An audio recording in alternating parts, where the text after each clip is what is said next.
Bem-vindo aqui para mais um vídeo que nós vamos conversar sobre a nossa Bolsa de Valores, em particular sobre empresas que fazem parte da carteira ou que são correlatas com aquelas empresas que fazem parte da nossa carteira.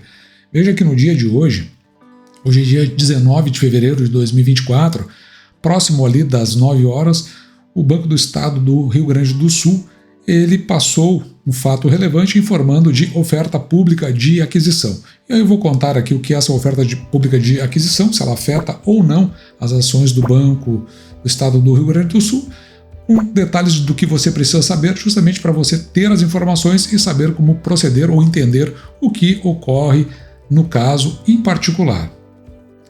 A origem para fundamentar o nosso vídeo foi exatamente esse fato relevante que foi publicado agora há pouco, em torno de 9 horas da manhã, deste dia 19 de fevereiro de 2024. Dá uma olhada aqui na data, antes até da gente ir adiante, para que você veja que nós temos então a publicação do dia 19 de fevereiro de 2024. E o que tem de conteúdo aqui interessante é que a Comissão de Valores Mobiliário ela comunicou o deferimento do pedido de registro de oferta pública de aquisição de emissão do Banrisul Armazéns Gerais, o chamado BAERGS. E tem outros detalhes aqui, como por exemplo, dispensa de realização de leilão e dispensa de contratação de instituição intermediária. Então, a partir daí pode ir a pleno essa oferta pública de aquisição. E antes de sabermos exatamente o que acontece, é importante que a gente saiba como que o Banco do Estado do Rio Grande do Sul está estruturado do ponto de vista de organograma. Se você olhar para essa imagem, você vai ver que ela está separada em duas partes. Tem um canto aqui mais à esquerda, veja que ele não está vinculado com os demais organogramas. O restante nós vamos encontrar aqui, embora esteja pequenininho, depois eu vou dar um aumento. Nós temos a Assembleia Geral de Acionistas, nós temos o Conselho de Administração e aqui nós temos a presidência e depois como o banco se estrutura por dentro.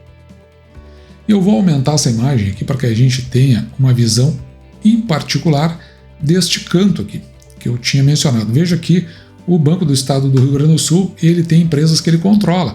Tem o Banrisul Armazéns Gerais, tem o Banrisul Pagamentos, na parte de cartão de crédito, tem o Banrisul consórcio praticamente de veículos, mas também tem imóveis juntos, tem o Banrisul Corretora de Valores, que você pode operar com a Bolsa de Valores através da corretora do Banrisul, e tem aqui o Banrisul Seguridade.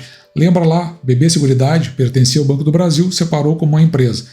Caixa Seguridade pertencia à Caixa Seguridade, separou como uma empresa. Aqui no caso, o que acontece é que a parte de seguridade ela não está separada, ela está ainda incorporada ao Banco do Estado do Rio Grande do Sul, ela não está listada, ela é uma empresa de capital aberto, mas ela não é colocada na Bolsa de Valores. E ela tem a sua também, Banrisul Corretora de Seguros. Dá para dizer então que o Banrisul possui 5 ou 6 empresas, as quais ele controla. O documento publicado pelo Banco do Estado do Rio Grande do Sul foi este aqui, através de um fato relevante que faz referência à oferta pública de aquisições de capital do Banrisul Armazéns Gerais, que é aquele primeiro que nós vimos naquela lista de empresas dentro do organograma. Quando que esse documento aqui, ele foi publicado? E vamos pegar algumas informações aqui que possam vir a nos interessar. Ele é do dia 8 de agosto de 2023, o qual nós já debatemos aqui no canal. Então, nessa data, em agosto lá do ano passado, comunicou a decisão tomada pelo Conselho de Administração e ela vai ao acionista, feita pelo acionista controlador, que é o próprio Banrisul, que aqui ele aparece como ofertante.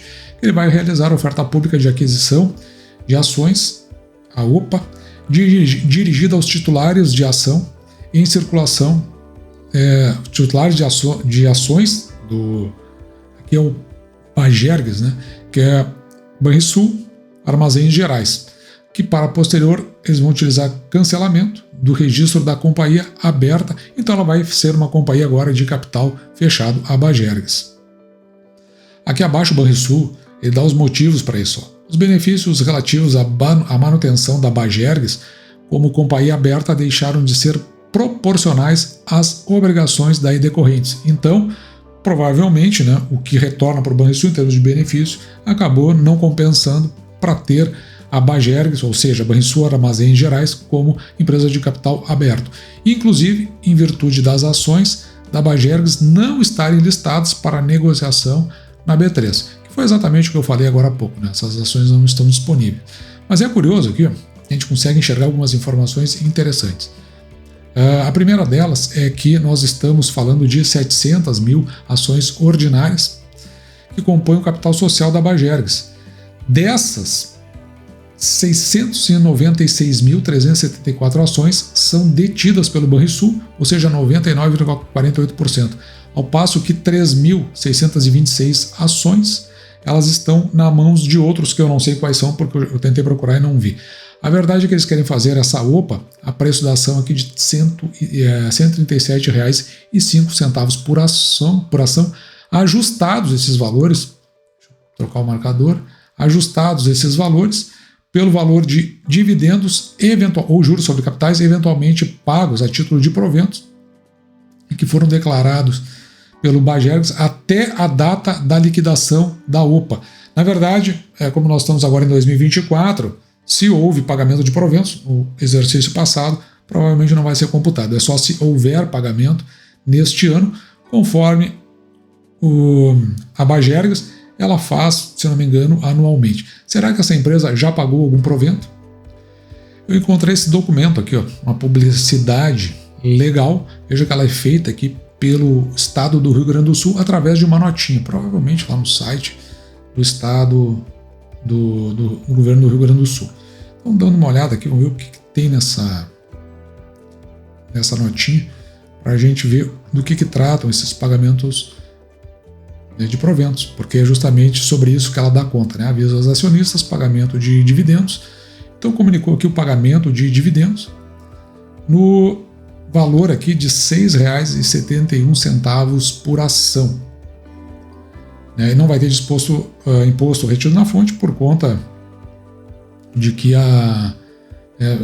esses proventos vieram a título de dividendos. E isto foi, veja aqui, publicado no município de Canoas no dia 15 de junho de 2023. Não é o caso, né, porque aparentemente eles vão tratar da OPA este ano, mas se fosse no mesmo ano da OPA, se teria que abater esse valor dentro daquele 137 lá, então ficaria R$ 131 aproximadamente.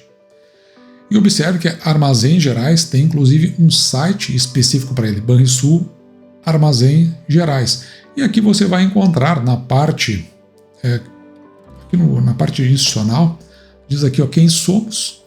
Vou dar uma clicada aqui para a gente dar uma olhada, ele vai discutir aqui uma série de questões, mas na parte, na página inicial, ele já descreve tudo isso, né? Então, é um porto seco com movimentação, armazenagem, despacho de mercadorias sobre controle aduaneiro nas modalidades, ó, importação, exportação, depósito alfandegário, prestação de serviços de conexão ao porto seco, armazém geral e gerenciamento eletrônico de documentos.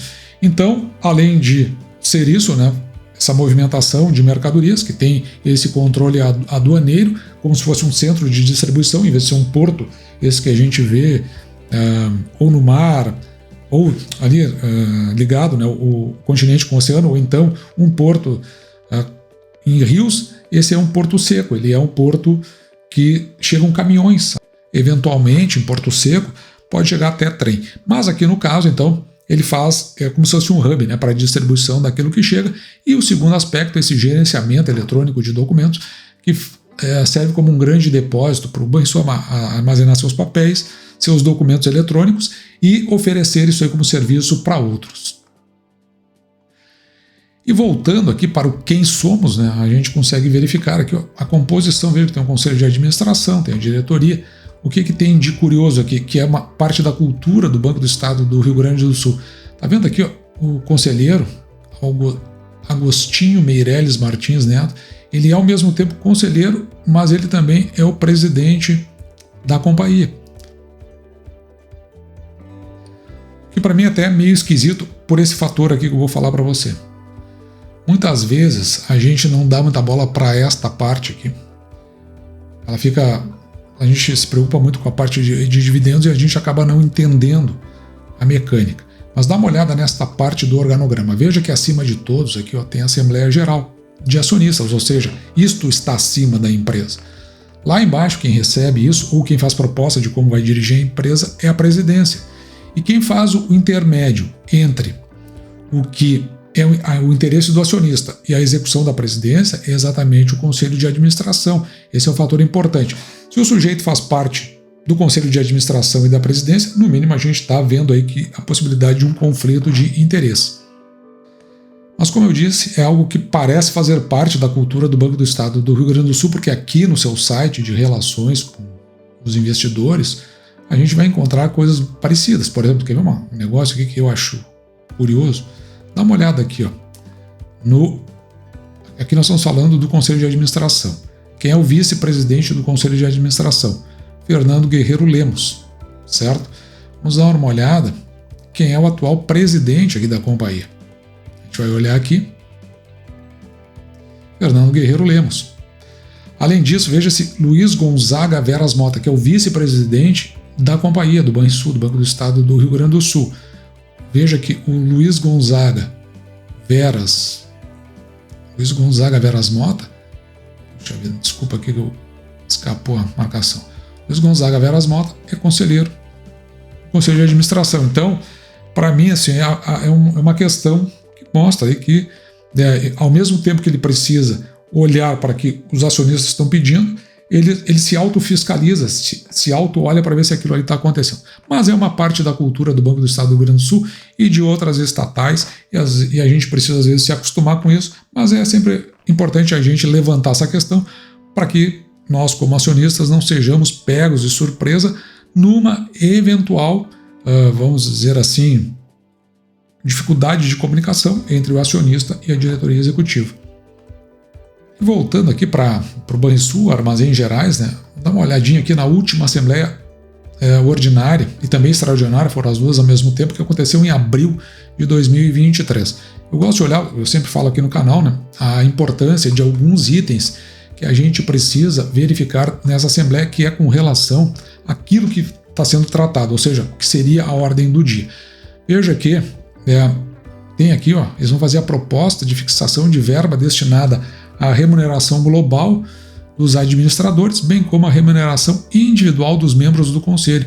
Então, a proposta aqui, ó, do montante, eles falam direto de 2,9 milhões, que vai ser destinada à remuneração global dos administradores, e aqui a remuneração individual dos membros do Conselho Fiscal, que vai ser em torno aí de R$5.000. Se nós quisermos saber seria a remuneração dos demais, veja que tem o anexo 3, onde a gente pode encontrar essas informações. E nós vamos saltar esse anexo 3, ele está na página 16. Nós vamos olhar aqui, ó, remuneração dos administradores, de todo mundo. Nós vamos avançar aqui, ó, veja que já menciona aqueles mesmos valores, na global quase 3 milhões e 4.900, quase 5 para os integrantes do Conselho Fiscal. Se nós quisermos saber o que é a remuneração do integrante dessa empresa do Banco do Estado do Rio Grande do Sul, a gente olha aqui, ó, nesse item, onde nós vamos encontrar a remuneração. Essa aqui é para o ano de 2023 e 2024, né, até a próxima Assembleia, que vai acontecer teoricamente em abril de 2024, o que vai receber o Conselho de Administração, a Diretoria Executiva e o Conselho Fiscal. Como é que a gente faz isso tudo? É relativamente bem simples. Ó, veja o total aqui do Conselho de Administração, e aqui a gente sabe que ele tem 7 membros. Então a gente só coloca aquele valor ali, ó, 496.331. Essa é a global. Vamos dividir isso aí por 12 e depois nós vamos dividir por 7. Então, em média, um membro vai ganhar aqui por mês em torno de R$6.000. Já quando falamos da diretoria, veja que o total vai aqui, ó, a 1.177.000 aproximadamente. Esse valor todo nós vamos colocar aqui na nossa calculadora e vamos fazer a mesma coisa. Nós vamos dividir por 12, que é o global mensal, só que agora tem uma questão aqui, não são mais 7 pessoas, são 3. Então veja que o valor aqui, ele tende, né, a ter uma remuneração bastante consubstancial. Então basta que a gente pegue esse valor agora, divida por 3, e nós temos aí aqui um membro da diretoria, são 3 pessoas, ganha em torno de 32 mil. Evidentemente que o presidente ele tende a ganhar mais, então vamos supor que ele estaria em torno dos 40 mil, mais os 6 como ele é conselheiro. Então ele ganharia em torno de 45, 46 mil reais, o presidente da Banrisul Armazéns Gerais. Agora, em outras palavras, é uma oferta pública de aquisição que não afeta em absolutamente nada para o acionista. Isso aí eu acho que traz uma informação que vem à tona para a gente entender melhor se você é acionista do Banco do Estado do Rio Grande do Sul ou se você é acionista de um outro banco estatal, como por exemplo o Banco do Brasil, que nós somos aqui no canal, a gente entender às vezes essas subsidiárias, como elas funcionam, como elas são tratadas, principalmente em termos de remuneração, e até saber que muitas vezes aquilo que é despendido em remuneração é exatamente, se os valores forem muito elevados, é justamente aquilo que deixa de chegar como proventos para o Banco do Estado do Rio Grande do Sul, e aí você tem menos para distribuir entre os acionistas. Imagine agora que o Banco do Estado do Rio Grande do Sul, na verdade, ele tem 6 empresas abaixo deles. Se as remunerações forem nesses mesmos patamares, a gente começa a ver aí que o quanto pode estar sendo despendido em valores. E isso deixa de chegar, evidentemente, no acionista. É bom sempre ficar de olho nessas coisas que acontecem. E agora você sabe por que o Estado ele tem dificuldade de fazer essas privatizações, justamente porque isso aí são cargos que são ocupados muitas vezes pelo interesse político. Bom, dito isso, eu vou ficando por aqui. Espero que você tenha gostado. Me despeço de você, desejando que você fique com Deus e deixando, como sempre, o meu grande abraço!